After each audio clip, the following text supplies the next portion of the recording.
तो दोस्तों आज हम लोग बात करने वाले हैं कस्तूरबा गांधी आवासीय बालिका विद्यालय संविदा शिक्षक भर्ती 2024 जिला आजमगढ़ के बारे में। आप लोगों का बहुत ज़्यादा कमेंट आ रहा था सभी बहनों का कि सर आजमगढ़ की भर्ती का बारे में। तो लीजिए यहाँ पे फाइनली जारी कर दी गई है और काफ़ी ज़्यादा पद यहाँ पे जारी किए गए। तो आप लोगों के लिए गुड अपॉर्चुनिटी है और आप लोगों को फॉर्म कैसे भरना है, पूरा नोटिफिकेशन क्या है, संपूर्ण जानकारी मैं इस वीडियो में आपको देने वाला हूँ। पहले पूरा वीडियो देख लीजिए, स्किप मत करिएगा, नहीं तो फिर अगर कोई गलती होती है तो इससे अच्छा मौका आपको नहीं मिलेगा, क्योंकि ये इस साल 2023 की लास्ट भर्तियाँ जो 2024 में निकल रही हैं, यहाँ पे कट ऑफ यानी कि मेरिट कम जाने की संभावना पूरी है। क्लियर है? तो आइए फटाफट मैं आपको ले चलता हूँ इसके नोटिफिकेशन तरफ, दिखाता हूँ डिटेल में सारी जानकारी। ऑफलाइन फॉर्म कैसे बनना है, किस एड्रेस पे भेजना है, किस डेट तक भेजना है, सारी इन्फॉर्मेशन आपको स्टेप बाय स्टेप प्रोवाइड कराने वाला हूँ। तो आइए शुरू करते हैं।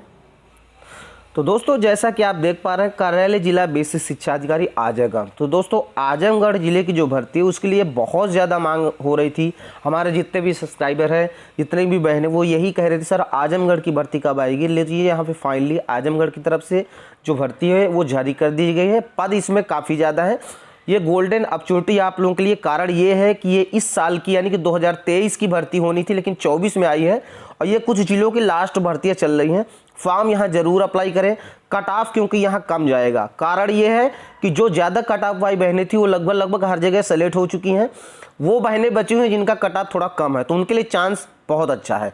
चलिए बात करते हैं। आप यहाँ पे आप देख पा रहे हैं, सीधा भर्ती के बारे में बात करेंगे दोस्तों। देखिए जनपद आजमगढ़ में संचालित 21 कस्तूरबा गांधी आवासीय विद्यालयों में रिक्त पदों पर संविदा के आधार पर महिला अभ्यर्थियों के चयन हो तो निम्नलिखित आवेदन पत्र आमंत्रित किए जाते हैं। यानी कि टोटल जो आजमगढ़ में 21 स्कूल जो है इसके कॉलेज खुले हुए हैं, वहाँ पे आपकी भर्ती होने वाली है। अब ध्यान से पहले देख लीजिएगा पूरा डिटेल में, क्योंकि ये बार बार मौका नहीं मिलेगा। अगर आपने फॉर्म गड़बड़ किया, फॉर्म रिजेक्ट हुआ तो फिर हाथ मलते रह जाइएगा, कुछ होगा नहीं। तो पहले डिटेल पूरा समझ लीजिए, आराम से फॉर्म भरिएगा, टाइम पर्याप्त है। चलिए यहाँ पे आप देख पाए पहले नंबर पे आपको देखने मिलेगा पूर्णकालिक शिक्षिका विज्ञान, ठीक है, यानी कि साइंस के लिए। अच्छा योग्यता क्या चाहिए? जंतु विज्ञान, वनस्पति विज्ञान एवं रासायन विज्ञान वर्ग से प्रशिक्षित स्नातक उच्च प्राथमिक स्तर की टीईटी। यानी कि दोस्तों आपका जंतु विज्ञान है, वनस्पति विज्ञान है एवं रासायन विज्ञान। फाइनल ईयर में आपका 2 सब्जेक्ट होता है, तो इनमें से 2 सब्जेक्ट होना चाहिए, बीएड होना चाहिए। उच्च प्राथमिक स्तर की टीटी ऑब्लिक सीटेट भी आपका चलेगा, कोई दिक्कत नहीं है। सीटेट इनमें से क्वालिफाई है तो अप्लाई कर सकते हैं। 22,000 सैलरी है, 25 से 45 साल के बीच में एज है। जनरल की 6 सीट है, ईडब्ल्यूएस की 1 सीट है, पिछड़ा वर्ग की 4 सीट है, अनुसूचित जाति की 4 सीट है। टोटल अगर बात करें तो 15 सीट दोस्तों, ठीक है। के बारे में देखिए पूर्णकालिक शिक्षिका गणित, गणित के लिए आपका गणित भौतिक विज्ञान एवं रासायन विज्ञान वर्ग से प्रशिक्षित स्नातक। यानी कि दोस्तों फाइनल ईयर में आपका गणित होना चाहिए, चाहे गणित फिजिक्स हो, गणित रसायन, उससे कोई मैटर नहीं करता, ठीक। 22,000 सैलरी मिलेगी। बीएड भी होना चाहिए। उच्च प्राथमिक स्तर के टीटी सीटेट वो तो आपका जो भी है कंपलसरी है, ठीक है। अगर यहाँ पे पद की बात करें दोस्तों, 5 पद आपका जनरल का है, ईडब्ल्यूएस का 1 पद है, अन्य पिछड़ा वर्ग का 1 पद है, अनुसूचित जाति का 5 पद है। टोटल पद यहाँ पे दोस्तों 12 हैं। क्लियर हो गया? चलिए आगे बात करेंगे पूर्णकालिक शिक्षिका अंग्रेजी के लिए। तो देखिए अंग्रेजी विषय में स्नातक के साथ बीएड, ठीक है, टेट या सीटेट में से कोई एक क्वालिफाइड होना चाहिए उच्च प्राथमिक स्तर का। 22,000 सैलरी है, 25 से 45 साल के बीच में एज है। अगर हम बात करें टोटल पद की, तो देखिए जनरल का दोस्तों आपका 2 पद है, ओबीसी का दोस्तों आपका 3 पद है और अनुसूचित जाति और जनजाति का 3 पद है। टोटल 8 पद है। क्लियर हो गया? आगे बात करेंगे दोस्तों, यहाँ पे देखिए पूर्णकालिक शिक्षिका भाषा हिंदी। तो हिंदी एवं संस्कृत से आपका जो है स्नातक फाइनल ईयर में होना चाहिए। उसके अलावा दोस्तों आपका टेट, बीएड और या सीटेट क्वालिफाइड होना चाहिए। 22,000 सैलरी है। एज आपकी सेम है, 25 से 45। 5 पद यहाँ पे आपके जनरल के हैं, 3 पद दोस्तों यहाँ पे अनुसूचित जाति, अनुसूचित जनजाति के हैं और यहाँ टोटल पद की बात करें तो 8 हो गए। आगे बात करेंगे दोस्तों यहाँ पे सामाजिक विषय के लिए। देखिए भूगोल, इतिहास एवं नागरिक शास्त्र में से किसी एक विषय से स्नातक होना चाहिए आपका, फाइनल ईयर में वो सब्जेक्ट होना चाहिए। उसके अलावा दोस्तों यहाँ पे बात करें तो बीएड, टेट या सीटेट में से कोई एक। 22,000 सैलरी, 25 से 45 साल के बीच में एज। जनरल की 2 सीट है, ओबीसी की 2 सीट है, टोटल 4 सीट हो गई। फिर यहाँ पे देखिए आप आ जाते हैं अंशकालिक शिक्षिका, ठीक है। तो अंशकालिक शिक्षिका में कंप्यूटर की बात करें तो यहाँ पे आप देख पा रहे हैं 98 रुपये सैलरी है, प्रशिक्षित स्नातक होना चाहिए। उसके अलावा PGDCA, BCA, BSc computer science अथवा स्नातक से, डोएक से, ओ लेवल या तो ए लेवल। इनमें से कोई एक होना चाहिए। उसके अलावा दोस्तों अगर बात करें एज की तो 25 से 45 साल के बीच में एज है। जनरल का आपका 4 पद है, ओबीसी का 1 पद है, टोटल पद यहाँ पे 5 हो गए। अंशकालिक शिक्षिका कला क्राफ्ट एवं गृह शिल्प की बात करें तो संबंधित विषय में स्नातक होना चाहिए, ठीक है। उसके अलावा दोस्तों आप देख पा रहे हैं 98 रुपये सैलरी मिलने वाली है, 25 से 45 साल के बीच में एज है। टोटल पद की बात करें तो 5 पद आपका जनरल का है, 2 अनुसूचित जाति का है, टोटल 7 पद हो गए। अंशकालिक शिक्षिका स्काउट गाइड एवं शारीरिक शिक्षा बीपीएड सीपीएड एवं डीपीएड उपाधि वाले इस पर अप्लाई करेंगे। 98 रुपये आपकी दोस्तों सैलरी है, 25 से 45 साल के बीच में एज है। जनरल की 1 सीट है, ओबीसी की 3 सीट है और एससी एसटी की जो भी है आपका 1 सीट है। टोटल 5 सीट हो गई यहाँ पे, ठीक है। नीचे की बार बात करेंगे लेखाकार के लिए दोस्तों, यहाँ पे देख पा रहे हैं वाणिज्य में स्नातक यानी कि दोस्तों आपके पास बीकॉम होना चाहिए। उसके अलावा दोस्तों एमएस ऑफिस पर कार्य करने का ज्ञान, डोइक से ओ लेवल या ए लेवल है तो आपको वरीयता दी जाएगी, नहीं है तब भी आप अप्लाई कर सकते हैं। 11,000 सैलरी मिलेगी, 25 से 45 साल के बीच में एज है। जनरल की 3 सीट हो गई, ओबीसी की 1 सीट हो गई, अनुसूचित जाति अनुसूचित जनजाति की दोस्तों 1 सीट, टोटल सीट यहाँ पे 5 लेखाकार की हो गई। आगे बात करेंगे मुख्य रसोइया महिला के लिए कच्चा 8 पास चाहिए, 6900 रुपये सैलरी मिलेगी, टोटल 3 पद हैं। फिर देखिए सहायक रसोइया महिला के लिए दोस्तों कक्षा 8 पास है, यहाँ पे 5,175 रुपये सैलरी, टोटल 6 पद हैं। चपरासी महिला के लिए कक्षा 8 पास चाहिए, यहाँ पे टोटल 3 पद हैं। और चौकीदार महिला के लिए यहाँ पे दोस्तों कक्षा 8 पास चाहिए, यहाँ पे टोटल 3 पद हैं। यहाँ पे टोटल अगर बात करें पदों की तो 84 यहाँ पे वैकेंसियाँ निकाली गई, तो ये काफ़ी वैकेंसी होती है एक जिले से। अब देखिए ये तो हो गई आपकी वैकेंसी।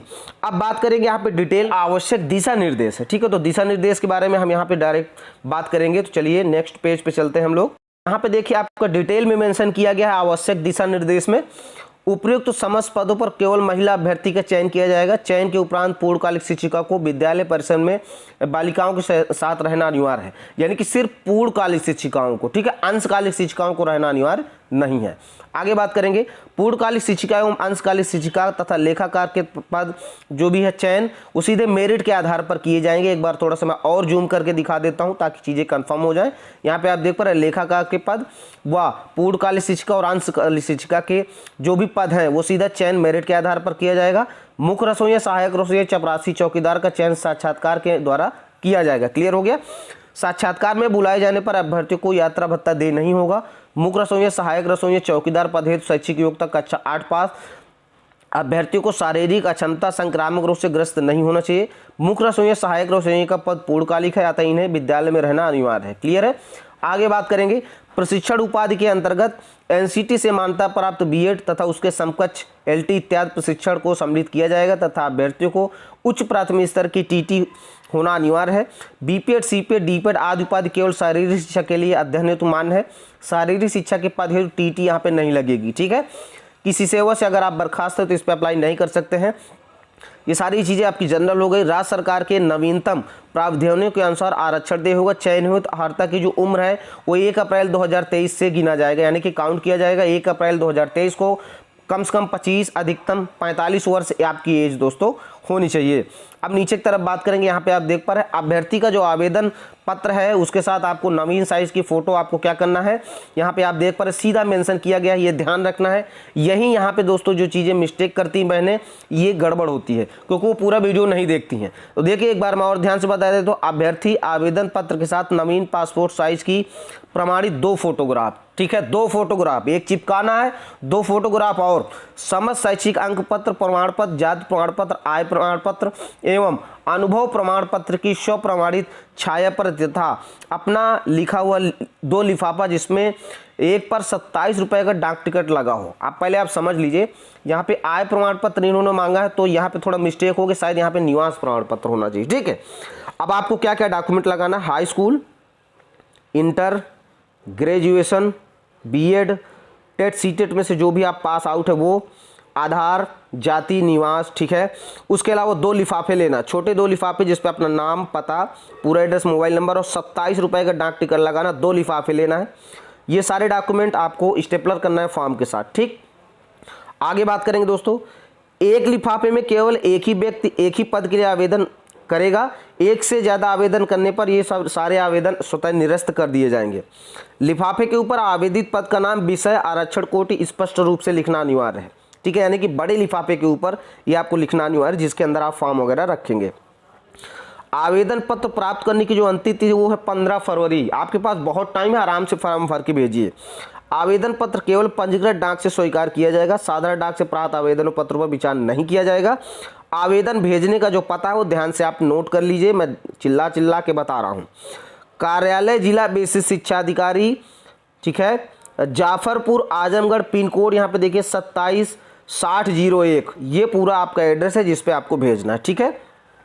आवेदन पत्र निर्धारित प्रारूप में A5 पेपर पर एक पृष्ठ पे होना चाहिए। अपूर्ण हस्ताक्षर, साधारण डाक से प्राप्त प्रमाणित फोटो रहित निर्धारित प्रारूप से इतर आवेदन पत्र यहाँ पे सीधा निरस्त किए जाएंगे, ठीक है। आगे बात करेंगे यहाँ पे दोस्तों, तो देखिए चयनित अभ्यर्थियों को समस्त मूल प्रमाण पत्र काउंसलिंग के समय प्रस्तुत करना अनिवार्य है। सत्यापन उपरांत मूल प्रमाण पत्र वापस किया जाएगा। फर्जी पाए जाने पर किसी भी स्थित अभ्यर्थी का समस्त जो भी है वो आपको सीधा बाहर किया जाएगा। तो ये तो हो गई दोस्तों आपका, मैंने आपको डिटेल में सारी चीज़ें बता दी। फॉर्म आपको ऑफलाइन कैसे मिलेगा, तो ये रहा दोस्तों आपको ऑफलाइन फॉर्म, ठीक है। ध्यान से मैं पूरा दिखा देता हूँ। एक और आपका ये रहा दोस्तों, मैंने इसको अलग से अपना निकाल लिया है, ये है आपका ऑफलाइन फॉर्म, ठीक है। ऑफलाइन फॉर्म आपको दोस्तों किस में, टेलीग्राम चैनल के मिल जाएगा, ठीक है। टेलीग्राम चैनल का जो लिंक है वो वीडियो के डिस्क्रिप्शन में दिया हुआ है। अब देखिए यहाँ पे आपको लिखा हुआ स्वप्रमाणित फोटो चस्पा करें, यानी कि दोस्तों आपको क्या करना है, यहाँ पे एक फ़ोटो चिपकाना है और स्वप्रमाणित का मतलब अपने सिग्नेचर करके तिरछा से सिग्नेचर कर देना है। आवेदित पद का नाम, किस पद के लिए आप अप्लाई कर रहे हैं, पूर्णकालिक, अंशकालिक।